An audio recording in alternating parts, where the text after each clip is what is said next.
Hello and welcome back to the Better Divorce podcast. And today, like no other, I am interviewing experts in their fields that can help you manage your divorce. Whether you're at the very early stages of contemplating, which is very common, or you're all the way at the other end and you see the light at the end of the tunnel and you're starting to recreate your whole new life. And today I welcome Donna Bollinger. She's a bit of a unique guest because she specializes in CPR and heart health. And today we're going to talk a little bit about her mission, her journey, why she does what she does, and why she's so passionate about having people understand heart health. Now, you're saying to yourself, what the heck does that have to do with divorce? Well, we were just discussing how the symptoms of divorce, when you're going through the stress of divorce, can mimic that of a heart attack. So today, I know it sounds very dramatic, but trust me, it does. And I've experienced it myself many years ago. So we're going to talk a little bit about finding your inner strength and how CPR and heart health can affect you during divorce. So welcome to the show, Dawn. I'm so glad to have you back, my dear. It's great to see you. Thank you, Paulette. I'm so happy to be back with your awesome message here, and everything that you're doing is imperative. Thank you, darling. So we met, I'm thinking it's a year and a half or 2 years ago. I've lost track. Who cares? Time is of the essence. I'm always living in the now, people. But I just wanted you to know that, Donna and I have a relationship, and we had a wonderful conversation a little ways back. You're going to want to review it and go back into the podcast. I don't know that I called it the Better Divorce Podcast then. It might have been the Thriving in Chaos Project. I did rename and rebrand the podcast about a year and a half ago of obvious reasons, right? Why wouldn't I? Better Divorce Academy, Better Divorce Blueprint, Better Divorce Podcast. I don't know what I was thinking. That's a whole nother story with Elizabeth Stanley and how it got named the Thriving in Chaos Project. But regardless, if you go back and you just notice Donna's name, that would be another additional episode that you would refer to if this topic fascinates you. So let's talk a little bit about why you got so excited about this. You are an author, a speaker, an educator, amongst other things. So why did you get so passionate about this work? Well, it all began for me when I went through a divorce, Paulette. Of I course was, you did. yes, dealing with a lot of chaos, and I was so confused. I've been studying a lot about heart-brain coherence, and I had no clue what that even meant. And what happened to me, a very defining moment, is the same time I was going through that divorce. I was at a family vacation on the shores of North Carolina at the beach with my kids for the first time without their father. And my son and nephew got caught in a rip current. Mhm. And I went out to save them, desperately out to save them. And I was so fortunate to get to my son, Ben, in time that I turned around to get the other two who are older. And I fought the strategy. I fought the current. Like, I knew there was a strategy for getting out of that rip current, but I did not trust it. And we barely made it out alive. And then after that, I stood on the shore and I felt like I had goosebumps. I could feel like this is a defining moment and there's something that I need to learn. So I went on a quest to learn about the ocean because we were living on the coast and I didn't want to be afraid for my kids or myself. I just didn't want that fear. Mhm. And as I was studying the ocean and that strategy that I ignored, I realized, hey, this is the same thing. It applies to the currents of life. So that's what we talked about in our first interview is I wrote the book called Break That Grip, Lessons from the Ocean of Life. And I explained my strategy for getting out of a rip current, not only in the ocean, but also in life. I use the acronym SOAR because now I deliver this message to kids. Like my kids, as they've been growing, as we discussed before we started recording here, sometimes they don't want to listen to their parents. So believe it or not. So I put together a fun message that I could deliver that other kids would be able to understand. And now my kids are getting it. And never did I think to myself, this isn't important, even though, they might have thought, they were wondering what I was doing. They see it now. So while we were teaching ocean safety, I started a junior lifeguard program. We were certifying these junior lifeguards for CPR, right? Because that's part of being a first responder. And CPR can be rather boring when you're learning it over and over and over again. So I decided to make it fun. So I created another message to follow up Break That Grip called CPR Starts with the Heart. And again, just like all those strategies for breaking out of the rip current, I said, you know what? All these steps for performing CPR, especially hands only CPR, you can apply to responding to a bully.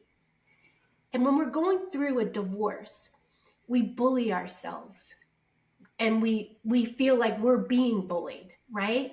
And so I decided this is a very important message that we could save lives, not only real physical lives from people that are having sudden cardiac arrest, but we could save lives of people that are wanting to take their own life as a result of being bullied or bullying themselves, which can often happen as a result of divorce. Yes, divorce is stressful. I had a client call me this morning. They always text me first, hey, is this a good time? And that's the beauty of one-on-one 24/7 coaching is divorce doesn't happen Monday through Friday, 9 to 5. It might happen Monday through Friday, 9 to 5 in court, but the actual journey is messy and awkward and not convenient. There's not much convenient about it. So she texts me and I said, this is a perfect time. Excuse me. And, we talked, I've been working with her for 2 years, Donna, 2 years. Finally, she's 31 days away from this being ending and started to talk about how much success she's had and how what a different person she is back from that starting point 2 years ago to now because she forgot how much progress she had made. Back then, she really was I wouldn't say suicidal. Don't get me wrong, but very deeply heavy and burdened and bullied and felt she had about this much confidence and putting my fingers together with like a centimeter between them if you're listening to the audio. And now she looks different. She's like a different woman. Her kids are thriving. She is thriving. She just got a bonus at work, got a promotion, et cetera, et cetera. But yes, the bullying is relentless. Sign this, do this. Your attorney didn't call back in fast enough. There was a mistake, like every single correction and mistake that, they'll pick and pick and pick and fester on everything. And you feel so belittled, right? So small. It's so common. It breaks my heart to hear the stories with whether they're clients of mine or not, and how they feel so downtrodden, taken advantage of, manipulated, lied to, just kept in the dark where they're not treated as a partner and they feel like they don't have any voice and their physicality, they either lose a ton of weight, gain a ton of weight, they get that racing heart and that tightening in their throat and the blood pressure goes up and they do feel sick many times. They go from a feeling of feeling well to a feeling of illness. It doesn't end. So kudos to you for helping people, have that awareness of the physicality of how it affects you. Did you feel that your own situation, how did it affect you physically yourself? Did it manifest in any particular way? Well, prior to my divorce, I was an avid athlete. I grew up swimming and I was always felt stressed about, I got to get that workout in. I Mm-hmm. even write in my book that what I thought was going to be the end of the world, my kids having to go from one house to the next, I thought that was just going to destroy them and me. But it actually wound up being a blessing in disguise because that's when I was able to pick up books and read Mm. great books. I found that reading a book in general, no matter what the book is relaxing, just to be able to focus and sit and read and breathe and enjoy the quiet. Because we always had TVs blaring when I was growing up. So the quiet time really, that's what the sore message of getting out of the rip current is to stop, observe your thoughts, adjust them, and then refresh and reframe. And I never ever took the time to refresh, Mm. because when you refresh yourself, you also are able to reframe to a better picture, right? So in my book, and it was amazing, I did not even work out half to a quarter as much as I used to with my, type A, got to get it done, superwoman mentality. Right. My physical fitness remained the same. If it almost improved. And that's when I realized, I had been training my body physically, but I had not been preparing myself mentally for life. And so that is when I developed the Break That Grip. And like even my son, your heart breaks for your kids, but I whenever I look at it from a higher perspective, my messages are very, very spiritual in nature. Like you have to believe that things don't happen to you, but they happen for you. And it's not a failure. This is an opportunity to learn and improve. So you quickly realize, and this is what I would like to share with your audience, especially if they're younger and have younger kids and going through a divorce, that just respond. Like someone just told me the opposite of fear is love. And I agree with that. But I also believe the opposite of fear is faith, faith in a bigger picture. Because I always was a loving person, like loving to the point of, well, I have to do this because that's what a loving person would do. But then I realized I wasn't loving myself at the expense of, and you can't, and that's a lifeguard or a first responder, you can't save anybody until you can save yourself. So I was always unable to respond. So that's why I decided, you know what, this whole CPR, all these steps, this is going to help me become a responder, right? And I'll tell you how I came up with that message. Okay, because I wasn't responding to others well. I wasn't responding to myself well, because if I did get something nasty from the other attorney, I thought, well, this must be true because he said that. This must be true, right? And I happened to get another round of legal papers the day before I was going to have foot surgery, right? And foot surgery is very painful. So I so I get these papers and there's nothing I can do, literally. The very next day, I'm going to have surgery. So I had to be on painkillers for a week. And I'm not suggesting go on painkillers, but I just remember feeling like, you know what? I don't feel the physical pain, right? Because it's excruciating when you don't stay up with the painkiller. But I didn't feel the emotional pain either. And I said, Donna, when you get off of this pain medicine, remember how you feel, right? Right. And that is when I started doing the CPR starts with the heart. I actually even wrote a rap about it, right? And I'll explain it real quick. CPR used to be 2 breaths, 30 compressions, 2 breaths, 30 compressions. Well, they changed that. We had to get all recertified to compressions come first. And you know what? Compressions are maybe even more effective than the breaths if you can't transition swiftly. So we teach kids when they're young, just do the compressions, right? And so that's my second message, RISE, And RISE. question on that, and back to why they changed it, because I've taken Right. CPR Yeah. classes, of course, myself, being a yoga teacher and a dance teacher. I don't say it was required, but it was encouraged, right? Why, why is it that the compression is more effective? Is it to jumpstart the heart, or is there some biochemical thing? Like, why is the compression more effective if you have to It's to choose? get that oxygen rich blood that is not pumping to the Move it brain, through, move it through. directly to Okay. the brain. Get that oxygen to the brain. That's the most Mhm. important thing.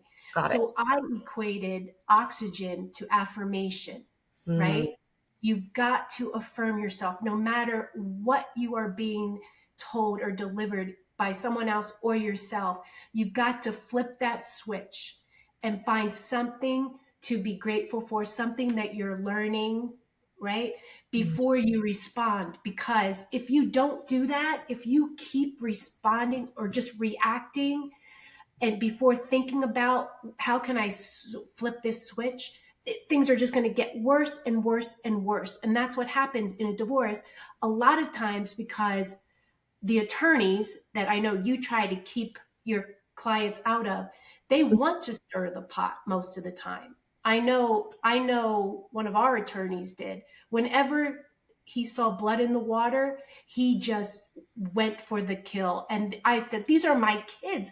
This is our family that is bleeding in the ocean here. And this is a shark trying to tear us apart." So I said, "You know what?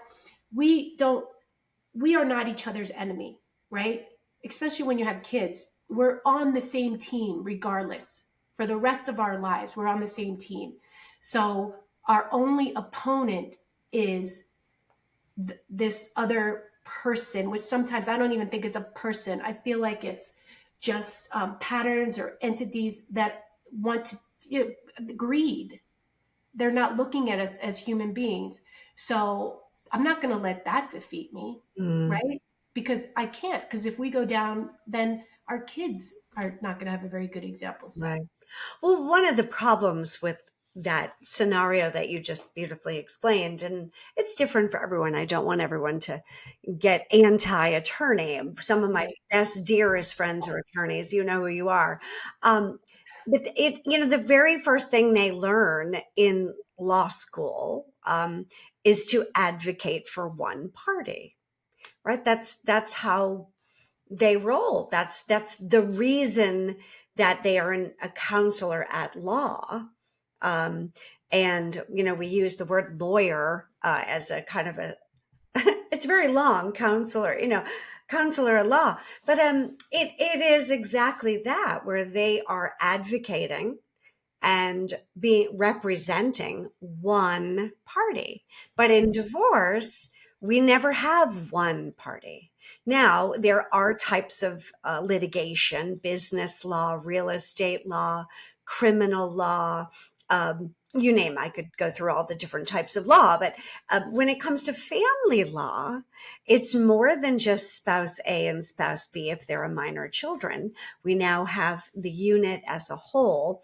So it's a deeper well and a wider breadth of repercussions or risks and consequences when you're not only affecting A and B, but A and B and other entities, C, D, E, F, G, depending on how many children you have. And it leaves a legacy for them to have that memory. So it is natural when you're litigating for one attorney who is representing party A to advocate and represent A, and so on and so forth with B. One is the plaintiff, one is the defendant. Depending on what state you're in, it might be the respondent and the petitioner. But whatever the terminology based on where you live, you're suing each other. Now, in all different types of litigation, it is a lawsuit, right? So we know about criminal law, district attorneys, but we don't have DAs getting involved in family law. Now, wouldn't that be interesting? So it's it's natural. Now, if you have two, shall we say, cooperative or amicable attorneys that are of the mindset that they're looking for alternative dispute resolution without the litigation, it might be a very different journey or process. But legally, you have to take, and this isn't legal advice, everyone, this is just common knowledge. You have to take that you've entered into a legal binding contract in a marriage. That may be a news to you today, but now, if for whatever reason the marriage doesn't last and I'm pro marriage, don't get me wrong, but it does 50% of marriage, as we were discussing, Donna, right, will end in divorce, unfortunately. Whatever, it might be the first year or the 50th year, but that is it could be a little bit less, depending on what age bracket you're in and where you live and all that demographics. But once you have entered into that decision, the only way to end the legal binding contract of marriage is with yet another legal binding contract known as divorce. Now, there are many different ways of handling that. But as you said, you could feel that energy from the attorney when you got an email or a letter about, whatever the situation was, because typically their mindset of a litigator, particularly when they love to litigate, cross-examination, witnesses, evidence, and taking the laws and applying them to the case, that's their genius zone, is cross-examination and litigation. And as genius zone as it is, it doesn't really set the parties up for success, right? So unfortunately, divorce is a Labertine system, that divorce in the litigation sense of it, it's just setting yourself up for combativeness. Like, people will say, well, I want this and I want that and I want to win and I want to win, as if there's a winner and a loser. Hence why your heart feels like it's breaking, and why you feel like you've just gone through 7 heart attacks and you probably do need CPR, because it is so stressful when you feel attacked, bullied, controlled, manipulated, lied to. It makes you feel like you've lost your mind and you're losing control of your entire self identity, your whole family dynamics will change, and every aspect of your life will be affected. So it's not uncommon for people to go through contentious divorces. Even if they're amicable, there could be a part of the divorce that is contentious. The financial part, the co-parenting part, the scheduling part, the decision making part. It isn't always the whole shebang that people fight or argue. Sometimes it could just be one small entity of it.